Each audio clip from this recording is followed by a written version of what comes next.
Beautiful people, welcome into another episode of Behind the Glass Sports. Gang's all here tonight. I'm Aiden Dollins, joined as always by Hardy Graham and Mr. Will Miller. And, we had a little bit of despondence to share with the crowd last week after the turnover fest against the Ole Miss Rebels by Tide Hoops. But such is not the case right now. The Tide is right back in stride where they need to be. And we are here to celebrate that, amongst other things, if you can't quite tell by my attire. Gentlemen, how goes it? It goes good. Big snowstorm hit the Gulf Coast, and so we got 7.5 inches of snow, and I've been having to drive to work past couple of days. All that good fun stuff going into the news station. Now we are finally into my weekend, so in time for all the snow to melt. So it'll be, it's been an interesting couple of days. Something that we broke every single snow temperature record that we possibly could have, dating back to like 1895. So big news down here in Mobile, but just glad that I got to, at least in the midst of this snowstorm, get to see a big win from the Tide. We did not get any snow here again. We did not get 7 inches when it came through a couple weeks ago. So I guess Hardy wins that round. But I did get to go over to the basketball game and freeze less than he probably does on his way to work. So, pluses and minuses. Obviously, a much better performance from this Tide Hoops team, and I still don't think Nate Oates was particularly happy with it based on second half defense, but I guess maybe he'll run practice along some more or something like that, trying to get it figured out. That second half defense is something that the Tide has kind of like struggled with through a large part of the season. We've talked about it before. They'll get these big leads in the first half, come out kind of flat, and come out in the second half, try to extend the lead, and then just coast to the finish. The Vanderbilt game kind of followed that trajectory. They cut it single digits late, and then I said, okay, let's flip a switch, make sure we don't lose this game. Scored 100 points yet again. That marks the sixth time this season that the Tide has done that. Doing it in back-to-back games against this level of SEC competition, signals sign for good things to come. Especially because they're still not shooting exceptionally well percentage-wise from the three-point line.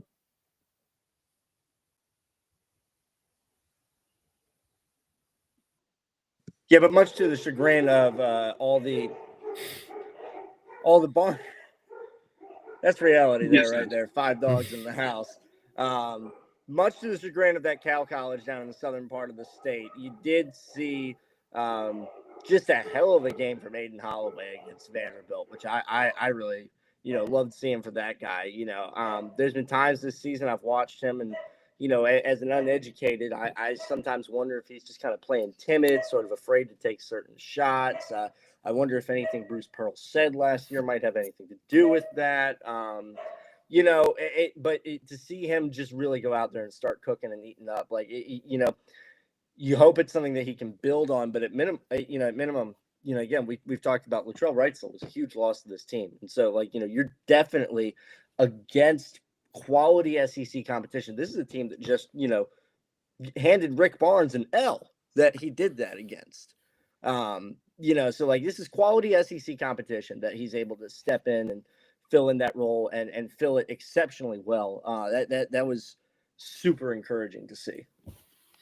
I think that regardless of the second half defensive performance, this team got back on track. And at this point in the year, obviously, you want to be more consistent. You want to be as consistent as possible. But you'll take what you can get. And they defended home court. They weren't able to do that against a really good Ole Miss team that somehow managed to lose yesterday. Which you got to come ready to play every single night. Right. Crazy ending to that game. and now they have an LSU team that's not one of these juggernauts in the SEC this year coming up Saturday night that not that any game you can take for granted, as Alabama's kind of learned this season, but that's certainly not the caliber of a Tennessee or an Auburn or Texas A&M or Ole Miss team. Yeah. Yeah, nice chance to, maybe, I don't want to say coast, because they've done a lot of coasting in the back half of games this year, as we've discussed. But you're coming up on, honestly, sort of a cushy portion of the schedule here. You've got the game against Mississippi State, who's been playing excellent ball so far this season into conference play. But then you've got, Georgia, who is good. Arkansas, who against Georgia, finally got their first conference win. And then you go to Texas, which that's a Big 12 team. They don't really count. So Yeah. The schedule works out a little bit more favorably. The tough thing about over this next 5-game stretch, 3 of them are on the road, as Aiden mentioned. Going to the Hump is going to be a really, really tough test. State's been really good there this year. And then Texas and Arkansas, both of those places can be very difficult to play. So, if this team does not bring it every single night, especially with kind of their defensive lapses at times, then they can definitely find themselves in a dogfight, find themselves in a game where they're down 7-8 points going into the final 6-7 minutes of a game. It's entirely possible. Texas played teams really close through a large part of the season. Arkansas, while they have struggled a lot and are on the verge of not making the NCAA tournament, if they're going to turn their season around, getting a win against Georgia, a team that was ranked just 2 weeks ago, would be a really big, turning point in their season, and getting the chance to knock off into, top 4 Alabama team in Bud Walton Arena would be massive for that program. Turning back to the Kentucky Vanderbilt games, we've seen, as we said, like the defense has struggled, but each of those games we've kind of seen a different person step up. In the Vanderbilt game, or in the Vanderbilt game, Mo Diabate finally, getting some actual sets called for him. He's definitely coming into his own. Coming into the season, there was a lot of talk about how are we going to find enough minutes for all of these guys to get on the court. It's going to just depend on which night whoever's got it going, it's going to let them stay out there and keep playing. But when it comes tournament time and you don't have the space to sit there and test guys out and see if they are actually going to be playing their best game on a given night, you just got to hope the lineup you throw out there at any given moment works. So he's still, even through the halfway point of the season, still definitely figuring stuff out. Excited to see where things go, especially if he can just focus on putting Cliff Amore in the game alongside Grant Nelson. Good things tend to happen. Ole Miss killed this team on the glass with their interior presence. Alabama said, we're not going to let Kentucky do that. Play Cliff Amore a considerable amount of time. Moved Grant Nelson out, to his natural power forward position. And Grant Nelson went off for 25. It's not, I don't want to say it's that complicated, but it really isn't. We've got a season and a half sample size with Grant Nelson. We know what works, what does not. So if Nate could just keep putting him in good positions, I think he can be wildly successful, as he has done with Mo Diabate in that Vanderbilt game.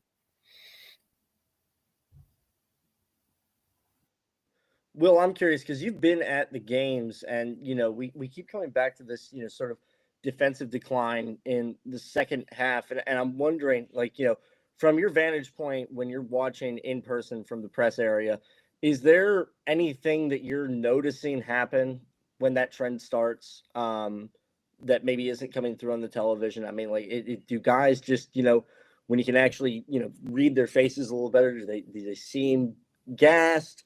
Do they seem checked out? Do they seem confused? Are they like actually struggling to make adjustments as these other opposing offenses start to get a little more desperate and pull more tricks out of the bag? I wouldn't really say that, because in order for that stuff to become true, it wouldn't happen in such a way that they get so shut out in the first half, like Vanderbilt, had a 56-point second half.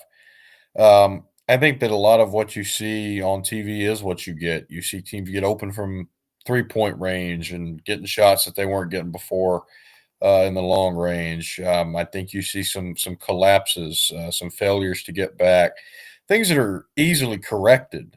These are not, strategic lapses maybe, but they're not necessarily unfixable or things that this team doesn't have control over. I mean, I would think it's more of a choice, honestly. Yeah. That's After the Kentucky game, Mark Pope kind of addressed something about this Alabama team. They're best in transition after the other team gets a make. So if it usually tends to work out for the benefit of the Tide if they are almost letting other teams score, because then they can immediately start pushing the ball down the court. Get up, get a quick layup, get a quick three, all of that kind of stuff tends to get them into more rhythm. This team plays with like one of the highest paces in the entire country. At one point was leading the nation in scoring after back-to-back 100-point games. They might be back in the driver's seat in that spot. I'll have to look at that. But second halves, I think they're more concerned about just going down there and trying to reach that. It's almost like they're trying to reach that 100-point mark, and that's all they're really worried about. And they don't care. You're playing against Vanderbilt. You're up by almost 20. Do you really a lot? As a 18, 19-year-old in college, that you played games in high school where you get up 20 and you're like, okay, this game's over. You get up, early part of the season against the by-game competition, you get up by 20, you're like, yep, this game's over. Most teams tend to roll over. SEC teams tend to punch back a little harder. Seen some teams definitely narrow the gap. A&M almost came back and won that game. Ole Miss did win the game. So it's just something that, there's a lot of veteran guys on this team, 4th, 5th-year players. And those are the ones that are going to have to hold a lot of the young guys accountable, make sure that everyone is getting back on defense and hold themselves accountable as well, because it's very easy to take off plays. In the second half when you got a 15-point lead and the other team didn't particularly shoot the ball well in the first half. Regression to the mean does exist. If they shot bad in the first half, odds are if they're going to get back to their season averages, they're going to shoot a little bit better in the second half. So it's just something they have to be able to bear the brunt force of and just keep getting wins, because right now that's what they're doing. We're just finding ways to nitpick and see what needs to be corrected for getting back to the this final seven game stretch of the season and into the SEC tournament, into the NCAA tournament, all that stuff. But for this team to be Final Four worthy, they've either got to be some kind of exceptional offense, like top 5 all time, like they were last season, or get those things corrected more so on the defensive end. I think it's easy enough to just bench people. Nate was so unhappy with the starters this past game that you start to wonder if it's going to go in that direction more frequently, where, certain players, if they don't show effort, they're going to not play in the game. Simple as that. We've seen him comment on LeBaron Philon's effort, over the last couple of games, specifically as he's not impacted the scoring as much either. And Ole Miss had an absolutely terrible game, 0 for 8 from the field, after which Nate basically said all his struggles are effort-based, more or less. Situations like that, and the bench, such an outburst this past week. Anyway, being such an effective unit, multiple games this year, you start to wonder whether that's just the path going forward. I don't see why not. I mean, nowhere near the same level, but I mean, I know in my own experience, coaching, even if kids are, scoring, I've got them out there on the field. If they're being piss ants and not wanting to listen and not putting in the effort and not, making the best decision for the team, taking silly shots that happen to go in instead of getting the extra pass off for the high percentage shot, me personally, I'm going to yank them. I've done that. It's not as high stakes. I would imagine that in Nate Oates' shoes, it's a little more difficult decision to make because, you've always got that feeling in the back of your head, like, okay, but he could just, start draining them. And do I want to have LeBaron Filan on the bench if, he's going to go into, whatever his mode is, but and it's a higher stakes game, but to me, that makes complete sense. I mean, if they're not giving you the basic tenets of what you've said you want to see from your team on the floor from the time you started recruiting the kids, your words mean nothing if you leave them on the floor. Yeah, and as Will mentioned, the past couple of games, Filan has definitely struggled. Did contribute a little bit. Got up to 15 in that Kentucky game, but everybody was scoring in that game. It seemed like, it would not surprise me. Depending on what Nate Oates wants to do, if he decided to make a move with that starting lineup. We've talked about it before. He's been playing 3 bigs all season. If he wants to keep that look, he might sub in an Aiden Holloway at that 2-guard spot for Filan. Holloway has been playing a little bit stronger as of late. Definitely, has found some confidence in his shot. And, not to discredit LeBaron Filan, he's been exceptional, still viewed by many as a first-round NBA pick level talent. He will definitely need to be on the court down the stretches in some of these games because he makes the team better, impacting both sides of the ball. But right now he's struggling a little bit, so it could make some sense to get him seeing some different looks, playing against different guys on the court, getting more rotation minutes off the bench against other bench players where you can have more freedom to do some things rather than be in the game against some starter level guys. I think that you gotta be.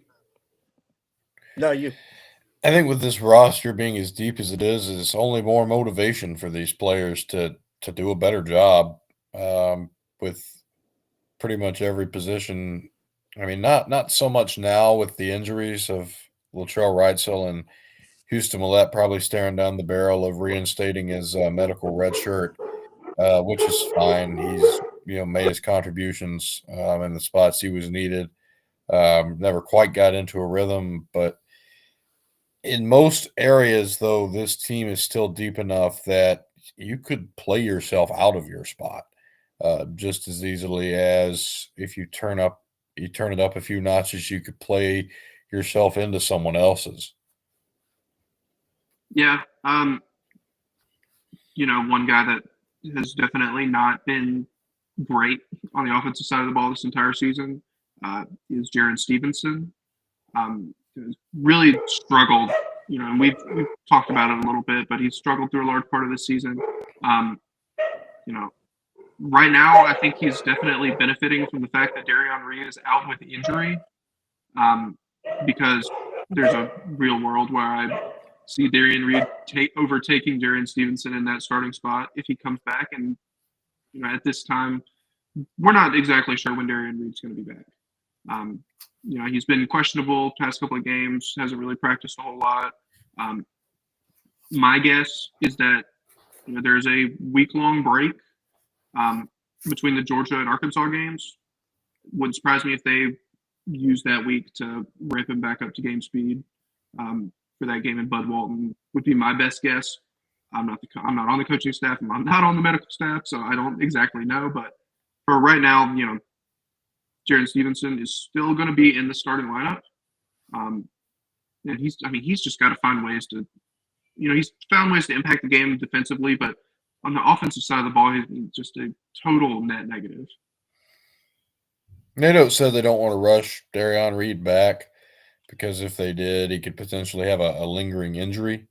And you never want that anyway. I don't think that, like I've said this before, I don't think anybody's 100% healthy, even at this point of the college basketball season or percentage wise, this point in any sports season. If you've had X amount of percentage done relative to a football season, for example, you're not healthy either. But this is such a good player, and I think that even for as highly touted of a recruit as he was, he's acclimated to the college game so well that he's become indispensable. And if you can get him back full strength, you need that. I think the other results, some of them have played out how you expected, some not. I think you expect to beat Vanderbilt at home at this point, maybe play a little bit better for 40 minutes. I don't know that they expected to lose that Ole Miss game, but then they beat Kentucky on the road, which you don't ever take an SEC ranked road win for granted. But this year it's like blocks of gold to get one of those, and Alabama's got a couple now. So, you're not displeased with where you're at this season, even without him. Will, let me ask you, what do you think is more valuable? An SEC ranked road win in basketball this season or an SEC road win in baseball last season? The basketball, probably. Because in the SEC baseball, you're not going to get punished as much for losing those types of games. If you're an SEC baseball team and you win the games you're supposed to win, you're going to get a postseason berth simply by virtue of the league you play in. Debate whether that's fair or not, but if you win your midweeks as an SEC team and you get 12 or 13 league wins, hello regional. And that's, there are 30 league games. So I would definitely say that the basketball win is much more of a premium. Yeah. Just taking a look at the SEC right now, we were talking earlier about possibly 13 teams from this conference making the NCAA tournament. I don't know if it's going to be quite that much. The 12 is definitely on the table right now, in my opinion. But with how much Oklahoma has struggled since getting back into your starting conference play, they need to pick up a couple of wins to get back in that tournament conversation. Arkansas doesn't appear to be there. LSU doesn't appear to be there. South Carolina had a real chance last night against Florida to get a big time win. Was that Tuesday night or last night? Yesterday. Yeah, it was last night. Chance to get a big time win. Florida, only time in the game that they led was in the final 2 seconds after they made a go ahead bucket, which is insane. But if y'all had to pick any, one team that is kind of in this bottom 5 to get things together and make the tournament so that the SEC could have 12 teams in, which team do you think it would be? Texas. That's more than fair. Aiden? Well, Will took the low-hanging fruit, so I'm going to go with Oklahoma, but that's predicated almost exclusively on my feelings on their coach. I don't know if they're going to be able to get it together with the roster they have for conference play in this conference with the remainder of their schedule. But, if somebody's going to be able to get that done, I think it's going to be Porter Moser. Yeah. My thing about this SEC is the way it's looking for me. If they were to somehow get 13 teams in, it would almost require one of these bottom 4 or 5 teams to make a run, win the whole thing. And I think all of them are capable of doing so. More unlikely for an LSU or a South Carolina team, but Arkansas has got a very loaded roster with a bunch of 5-star guys, McDonald's All-American level players. But Boogie Fland is out for the year. Boogie Fland is out for the year, which is very, very unfortunate. But he's still got Boogie down. But he's still got a bunch of guys that have been exceptional. Not so much college players, but were exceptional high school players. And did some things well at Kentucky and their other previous spots.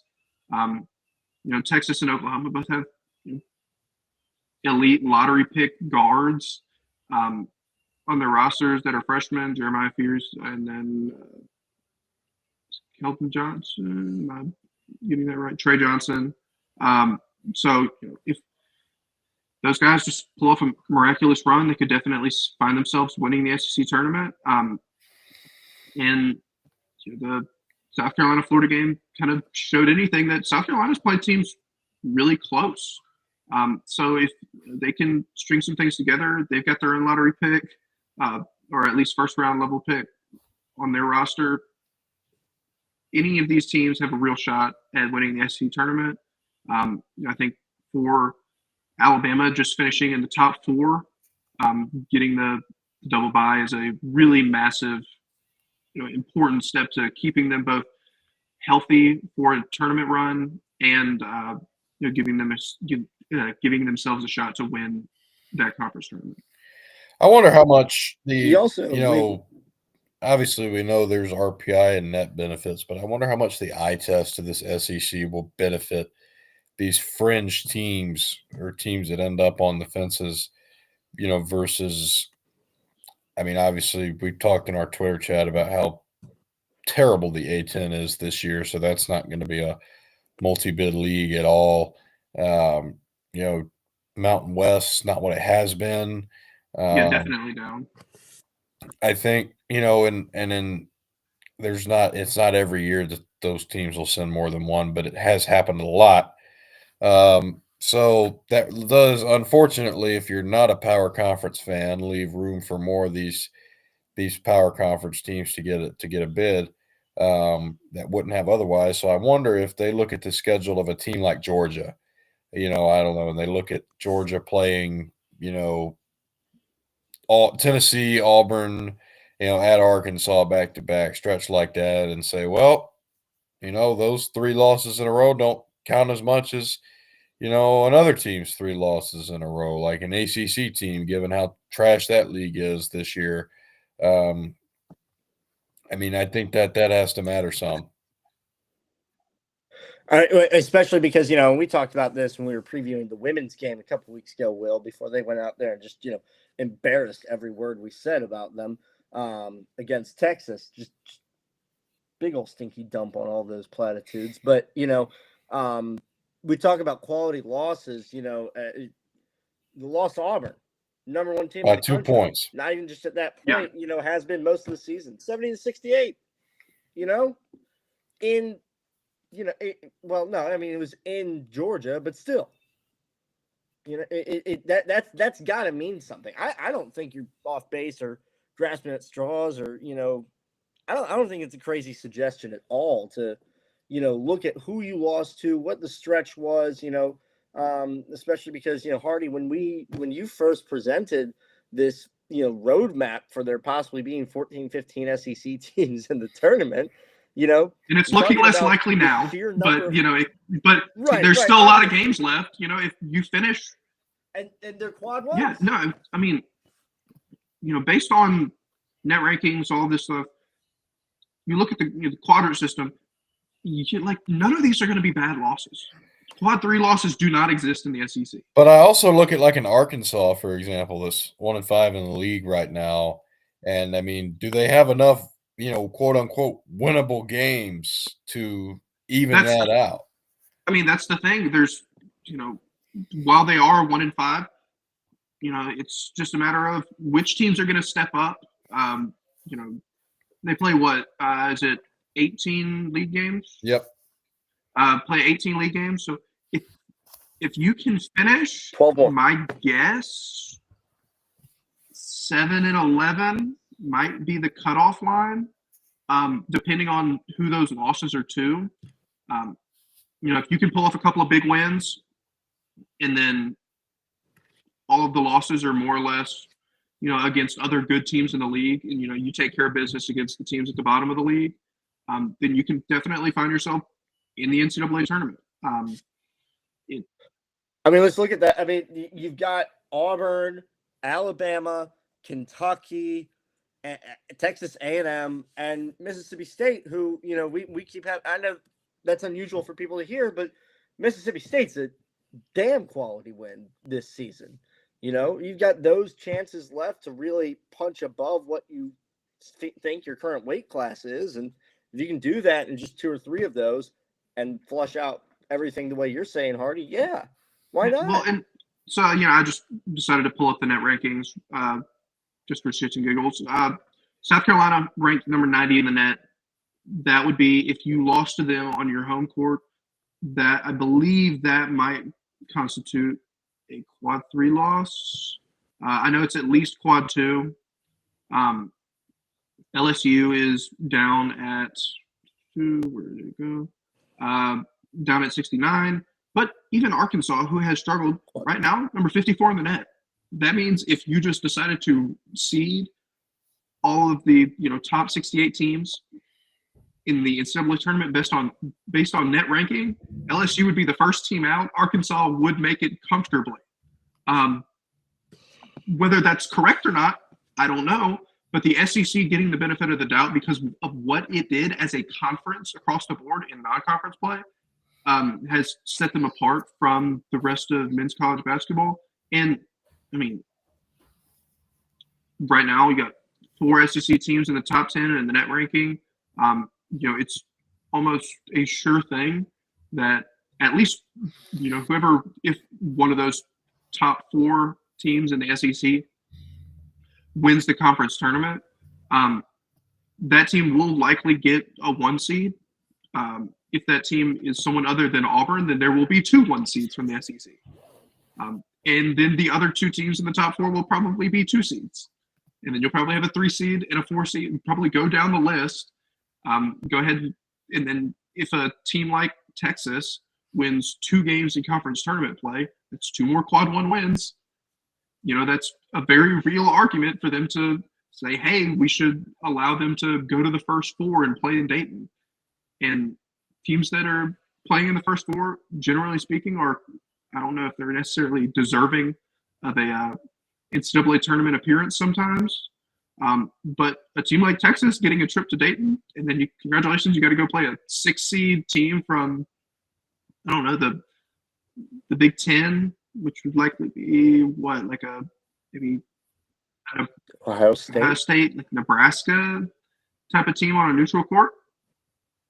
I mean, I like Texas's chances to move on at least to the second round, or Oklahoma with Jeremiah Fears, or South Carolina with how many close games they played. Any of these teams, I think, could win an NCAA tournament game depending on who they're matched up against, of course. Let me ask you boys this. Now, we don't know what, the regions would look like or, what the seeding would be or anything like that. But sitting here today, do you feel good about the idea of the SEC being 25% or more of the Sweet 16? What do you mean feel good about it? Like, do we think it's going to happen? I think it all hinges on matchups, but if I were to look at it just solely on where we are right now, I mean, it's almost 4 of the 16 teams in the. It's not even a question. I mean, you're gonna have Duke, you're gonna have Iowa State. Those teams are gonna be in it. I don't see those teams not making it out of the first weekend. Good as they are, you're gonna have Auburn, obviously. Presumably Alabama, I think, can play with anybody on any given night. But I mean, that's 2 SEC teams out of the best 4 teams, and you only need 2 more. At this current moment, there are 8 teams from the SEC inside the top 16. If that held strong and they didn't match up with another SEC team in the second round of the NCAA tournament, which I highly doubt, the people in charge of seeding would do that. There's a very real chance that, according to the current rankings, 50% of the Sweet 16 would be teams from the SEC, which is asinine, but entirely possible. Most of these teams, that are ranked inside the top 16, that would put them on the 4 or 5 line at worst. You're getting a lot of really good matchups. some things will definitely break in favor of a lower seeded team because that's just the nature of the game. But the teams that are sitting a little bit lower in the rankings, those are teams that are built on, gritty and like having a very tough attitude. An Ole Miss, a Mississippi State, a Texas A&M, those teams are more than capable enough of going out there and getting hard-nosed wins in the second, possibly even Sweet 16. It's just going to be really fun. I cannot wait for March. If Alabama makes it back to another Final Four, even if it's Auburn, Tennessee, and Kentucky in the Final Four with them, it would just make for just an exciting year of college basketball. And what a great fit Mark Pope has been at Kentucky for all the fracas they made when he got hired. He's a guy that's really embraced that. You knew he would, having played there, but the way he's embraced the fan base, the program, really, I mean, Kentucky, obviously, we don't need to say this, has, the expectations, the certain stature, and you get somebody in that's just acutely aware of that, and you get the results that you've had this year, and maybe a long time in the future. Yeah. And even and cherry on top there is John Calipari is not your coach anymore. I mean, I think that sentiment had been building for Kentucky fans, even the ones that maybe weren't publicly saying it, for a long time. And every single one of them that ranted and raved on Twitter, not only did they get vindication when they went ahead and fired him, he didn't fire him, I guess he left voluntarily, but when he leaves, but you got to feel vindicated by the way Arkansas season is going. Yeah. It is really disappointing. I could be mistaken. But I don't believe Kentucky makes the trip to Arkansas this season. The SEC schedulers. I think it's the other way around. I think Arkansas goes to Rupp, right? Yeah, Arkansas. Calipari's got to walk into Rupp. Yeah.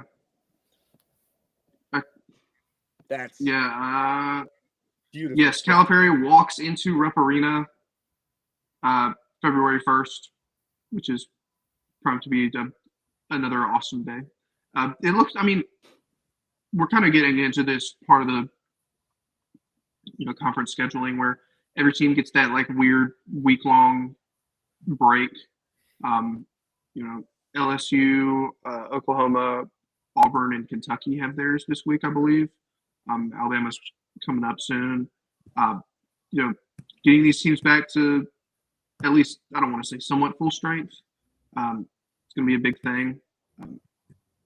As for a team like Arkansas trying to get its season back on, back in line, their final, closing stretch of the season is not as taxing as an Alabama's is, perhaps. But if John Calipari was able to walk into Rupp Arena, he'd probably accidentally walk into the Kentucky locker room on his first like visit into the arena. I imagine there'd be some good and bad, everything that surrounds that game, but I'm very excited to see how all of this pans out. I have to imagine at some point he'll sit there and wish that he had pushed for nicer facilities for the opposing locker room. You think he's one of those guys that like would always, every different stadium coach is different, but they're like, we're gonna paint the inside of the visitors' locker room like bright pink, or like seafoam green, or just something like let's paint it a color just to throw them off. Just like our visitor locker room, buckets of white noise machines all over. Yeah, our visitor locker room in high school was like super purple, like to a fault, and it's You had a visitor's locker room? It wasn't that big, but we did have one. We had a men's and a women's, and it was a Catholic school. We weren't sending the away team in the women's locker room. That was icky. Fair enough. But we just made you get dressed right there on the field or on the bus. Hey, sometimes you got to do what you got to do. Dressed out in a lot of high school gymnasiums. They make sure to like lay out the stuff where it's like, hey, please do not step on the court with your metal tip spikes. I beg of you. A lot of people just, for better or for worse, would just not really pay attention to those signs. Welcome to high school. Some high schools would not care. They wouldn't even put out the mats and stuff telling you where you should not step and whatnot. But hey. Do you think there maybe is a correlation between the signs or lack of signs and whether or not that particular school had the budget to replace said court, and it was more than a handful of years old? I think it was just more of a matter of, did they really care? You can go back and look at different teams and their success in Alabama high school basketball, and most of the teams that cared a lot about their court tended to do better. Some of the other teams did not do so well. Definitely made some dud spots on the court, I'm sure, because we tried to take as much care to not walk on the court as possible. But I imagine some other teams were like, screw it, just going to walk right across the middle of the court, put chips in the wood, whatever. Yep. But ball's going to bounce. Yeah, but before we get out of here, Mr. Miller, are you excited about the NFL Conference Championship weekend? I am. I really hope the Commanders will make the Super Bowl, not just because I want the Eagles to get eliminated, which I so dearly do want the Eagles to get eliminated regardless who they play, unless it's the Super Bowl and they're playing the Chiefs, in which case EAGLES and whatnot. But I really hope the Commanders can win the Super Bowl. I think that would be a great story for the season, but also, like I've said a lot, just really deserving for the fan base, such as Aiden, but a lot of other people as well. And I think that it's kind of just be a break in this, monotony of the NFL where, Kansas City runs the show on everything, and it's just ruining the product, frankly. But that's, the musings of a Broncos fan, so take that for what it's worth. But that's kind of where I'm at. I'm all in on Jaden Daniels. If he wins the Super Bowl, MVP him, even though the award goes out beforehand. But still, I don't know, maybe some sort of honorary distinction will suffice. That's what I want to see. No, I think Jaden Daniels would much rather have Super Bowl MVP than league MVP. Just my guess. Seems like that kind of player. Obviously, just ecstatically looking. I don't know how to handle this. My headspace has been kind of effed up like all week because I'm just like, any given hour it'll be 20 minutes of, I need to start setting aside money for Super Bowl merch, and then it's 20 minutes of like, hey, don't get ahead of yourself here. Like that's bad juju. You can't be putting bad juju on this team. And then it's 20 minutes of, F you. I'll do whatever juju I want. I'm not supposed to know how to act, and I don't, and I'm not getting shit done. I have nonstop looked forward to this game all week. It's been the only thing that has consumed my mind. Especially kind of, all love to Jalen and, everything that he did at the university on and off the field, and the inspiration to so many people he was with his character through the saga of him and Tua. All love to that man. Not going to lie, got some juices flowing seeing him bang that knee up and look like a statue taking the safety at the end of the game against the Rams, and, knowing that he's going to be pretty well limited on his mobility. Honestly, I don't know where the passing game has been. I don't know how, a mobility issue with his knee might affect his planting and throwing. So this maybe gives them an opportunity to just stack 8 in the box and say, beat us with the hobbled quarterback that's averaged 130 yards passing a game for a handful of weeks. Like, go ahead, I dare you. I send Frankie Louvu at him off the edge every single snap. Do something. Yeah, put cornerback 1 on an island over there. Yeah, Marshawn Lattimore, man. Look, throughout the playoffs, I've forgotten he existed. All right, he got in some scraps with Mike Evans in the first half of the Tampa game. I forgot he existed in the second half. I didn't know he existed the entirety of the Detroit game, and that's what I want from man-to-man coverage lockdown cornerback, a la Champ Bailey. Not really, but you know, You don't want to see his name job. and number on your screen whatsoever. Just know that he's off on an island somewhere taking care of business. Yeah, exactly. Let Frozone get all the interceptions because that's who they're going to throw at, and apparently, he likes essentially the which by the Kool-Aid way, Terrion Arnold dynamic, where one guy is more of the standard like lockdown man-to-man corner, the other guy is the more playmaking oriented guy. Whichever your cup of tea is when it comes to cornerbacks, however you like to build a team, I like the ones that do their job. That being said, I'm going to root for Kansas City in the AFC game because I feel better about beating that team than I do Buffalo. Yeah. I mean, I don't know. I'm perfectly content with any of these 4 teams winning the Super Bowl. If Kansas City won, that would be perfectly fine with me because I hate Tom Brady and I want Patrick Mahomes to be the GOAT. If Josh Allen won, that would be an awesome story because he hasn't gotten over that hump. Jaden Daniels, being a rookie, going out there winning would be super vindicating for Brian Kelly's legacy. Jalen Hurts, you're probably the only one I don't want to win. Don't want the Eagles to win whatsoever. I mean, like F Philly, F their fans, F Nick Sirianni, F all those Bulldogs in the front 7, like just a giant pile of fuck you. All right. I love Jalen Hurts, man. Boomer Center, man. Like that's just just an excellent human being and a quarterback that can win a shitload of regular season games. Yep. Hey, we'll see how it all plays out. Should be fun. Looking at stuff right now, do we actually think Josh Allen's going to be able to get over this hump? I don't think they make the tournament this year. I mean, they got bailed out by Mark Andrews, dropped 2-point conversion attempt. And shout out to Bills fans for all the money they've donated. It's Mark Andrews Foundation, diabetic research, big time stuff. You can. Who's? Which one? Mark Andrews. He's type 1 diabetic. Yeah, which one does he?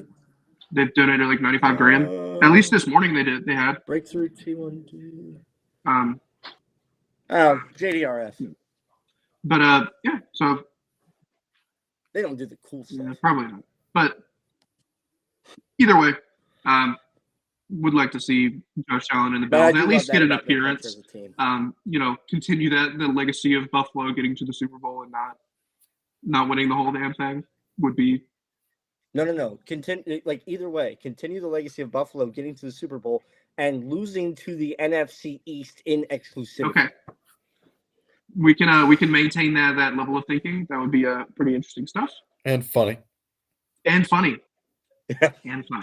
The Eagles are due one against them, I guess. In fact, that is true. We'll see. Either way, the way these conference championship games are going to play out should be fun. All starts at 2 p.m. on Fox. Bills Chiefs at 5:30 on CBS. Thank God. With how my schedule works, whatnot. I hate Sunday night football because it starts at 7:00 and I try to stay up and watch it. I'm exhausted going into work. So 5:30 p.m. kickoffs. Dude, it starts at 8 for me. I'm conked by halftime. The toddler's up at 6:45 and a 5:30 game, fantastic. We'll just keep that train going. Yeah. I'm with you. 2 light beers and I might actually make it through. Maybe. Anything else to say before we get out of here? Nothing I can think of. Let's go, Commanders, HTTR. Let's get it done, guys.